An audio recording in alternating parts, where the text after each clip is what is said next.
నిర్మలా సీతారామన్ గారు ఒక కొత్త రికార్డు కూడా బ్రేక్ చేశారు. ఆ రికార్డు ఏంటంటే వరుసగా 9వ ఆర్థిక మంత్రిగా బడ్జెట్ ప్రవేశపెట్టిన మొట్టమొదటి మహిళా ఆర్థిక మంత్రి మన నిర్మలా సీతారామన్ గారు.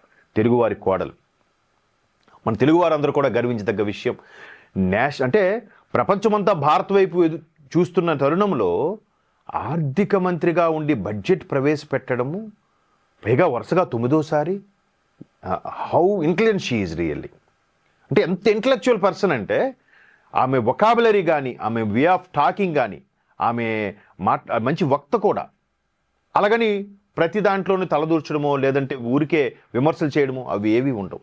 చాలా పద్ధతిగా, డీసెంట్గా, ఆ కట్టుబట్టు కూడా చాలా డిగ్నిఫైడ్గా ఉంటుంది. అంటే ఆ పదవికే వన్ని తెచ్చేలాంటి కేంద్ర మంత్రులు చాలామంది ఉన్నారు.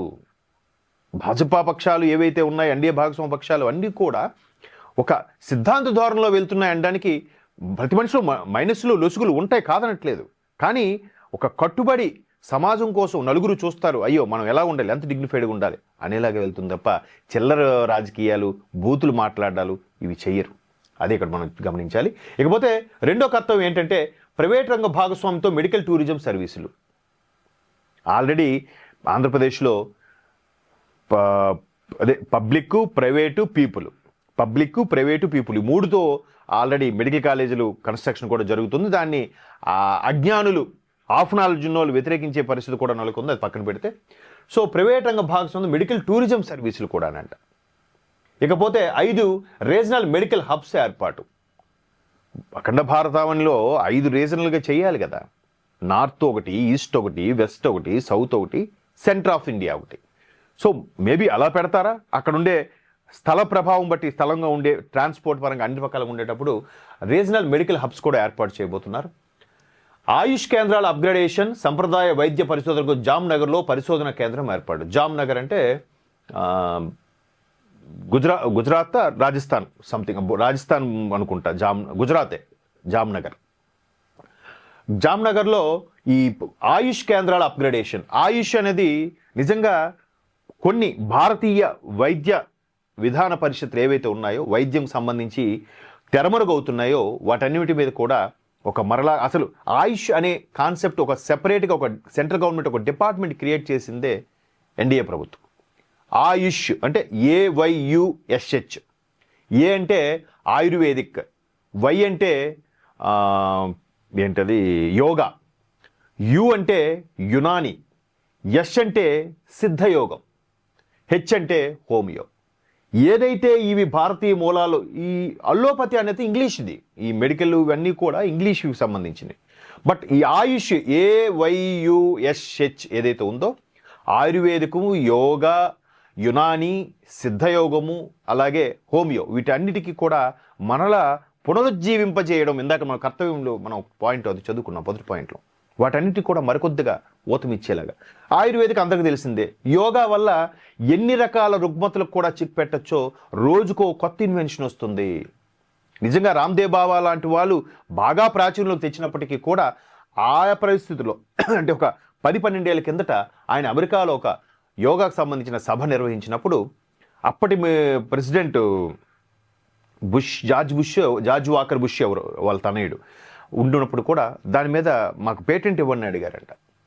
ఆయన మేరా భారత్ మహాన్ అని చెప్తూ ఎట్టి పరిస్థితులు కూడా అని ఎక్కడ ఏ సభకి వెళ్ళినా కూడా ఫస్ట్ ఆ మాట చెప్పే స్టార్ట్ చేస్తాడు ఆయన. అంటే అలాగా తర్వాత చాలామంది నిజంగా యోగా గురువులందరూ కూడా ఒకసారి మనం ఇది చేయొచ్చు. మొన్న ఆంధ్రప్రదేశ్లో కూడా యోగా డేకి సంబంధించి చాలా గ్రాండ్గా కూడా చేశారు. దానికి ప్రధానమంత్రి కూడా హాజరవడం జరిగింది. ప్రపంచవ్యాప్తంగా యోగాకు గుర్తింపు తీసుకొచ్చింది ఎన్డీఏ ప్రభుత్వం. అలాగే వై అంటే యోగా, యునానికి సంబంధించిన తెలిసిందే. ఎక్కువగా ముస్లిం దేశాల్లో దీని యొక్క ప్రాధాన్యత ఉంటుంది. మనకి దానికి సంబంధించిన లేఖ్యాలకు సంబంధించి కూడా మరొకసారి ప్రాధాన్యత కల్పిస్తోంది. తర్వాత సిద్ధయోగం ఎక్కువగా సౌత్ ఇండియా అంటే తమిళనాడుకు సంబంధించి ఒక సిద్ధయోగం అనే ఒక ఆయుర్వేద మర్మకలతో కూడిన ఒక వైద్యం ఉంది. దానికి మరలా ఊతమిచ్చేలాగా దానికి కొంత ఫండ్స్ కూడా కేటాయిస్తోంది ఎన్డీఏ భాగస్వామ్య పక్షాలతో కూడిన భాజపా ప్రభుత్వం. హోమియోకి చాలామంది చిన్న చూపు చూస్తారు. లేటుగా తగ్గుతుందట కదా, లేటుగా వస్తుందట కదా. కాదు, అది ఒక ముద్ర పడిపోయింది. ఏదైనా ఇమీడియట్గా ఇప్పుడు ఉంది, షుగర్కి లైఫ్ లాంగ్ ట్యాబ్లెట్ వేసుకోవడం ఏంటండి, బీపీకి ఎప్పటికప్పుడు ట్యాబ్లెట్ వేసుకోవడం ఏంటండి, థైరాయిడ్ వస్తే దానికి కంటిన్యూస్గా బతికున్నంతకాలం ట్యాబ్లెట్ వేసుకోవడం ఏంటంటే మరి తగ్గుతున్నట్ట తగ్గనట్ట? మరి అక్కడ రావా ఈ సందేహాలు?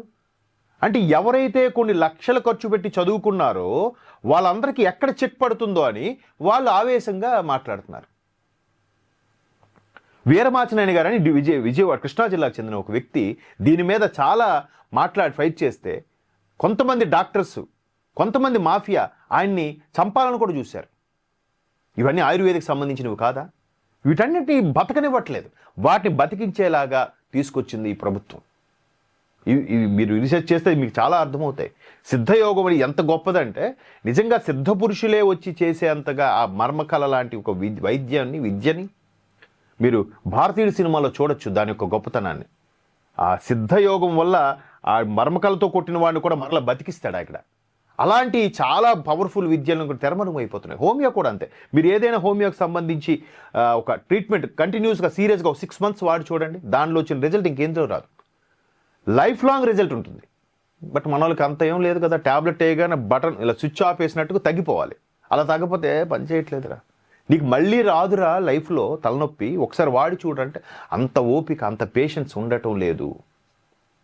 హోమియోలో మానసిక సంబంధించిన, రుగ్మతలకు సంబంధించిన మెడిసిన్స్ అద్భుతమైనవి ఉన్నాయి. రీసెంట్గా ఒక 4-5 ఒక కరోనా ముందు అనుకుంటా, కరోనా తర్వాత సరిగ్గా ఐడియా లేదు, హైదరాబాద్లో ఉండే హోమియో ఒక మెడికల్ కాలేజ్ వాళ్ళు ఎయిడ్స్కి కంప్లీట్ క్యూర్ మెడిసిన్ కొనుక్కున్నారు. అది ఎక్కడ బయటికి రావట్లే, ఏదో అప్పుడులో వార్త వచ్చింది, అక్కడికి అది అయిపోయి. ఎందుకు మిగతా వాళ్ళకి వీళ్ళకన్నీ బిజినెస్లు పోతాయి, పెద్ద పెద్ద కార్పొరేట్ హాస్పిటల్ బిజినెస్లు పోతాయి. చూడండి, మనం మారాల్సింది, అందుకే ప్రజలే మారాలంటున్నాను. సో అది ఆయుష్కి సంబంధించిన ఒక అప్గ్రేడేషన్. వీటి నిజంగా హ్యాట్స్ ఆఫ్ చెప్పాలి. ప్రైవేట్ రంగంలో పశు వైద్య డయాగ్నోస్టిక్స్కు ఏర్పాటుకు ప్రోత్సాహం. ఇంతవరకు మనుషులకు సంబంధించిన ప్రైవేట్ కాలేజీలు ఉన్నాయి, ఆరోగ్యశ్రీ వీటికి సంబంధించి మనం చదువుతున్నాయి. అలాగే పశు వైద్యం డయాగ్నోస్టిక్ కూడా ఏర్పాటుకు ప్రోత్సాహం చేయబోతుంది. పశువులకు సంబంధించి ఓన్లీ గవర్నమెంట్కి సంబంధించినవే ఉన్నాయి, ప్రైవేటు అంటే ఎక్కువగా కుక్కలకి పిల్లులకి సంబంధించి ఉన్నాయి, కానీ మిగతా అన్ని పెట్స్కి సంబంధించినవి లేవు.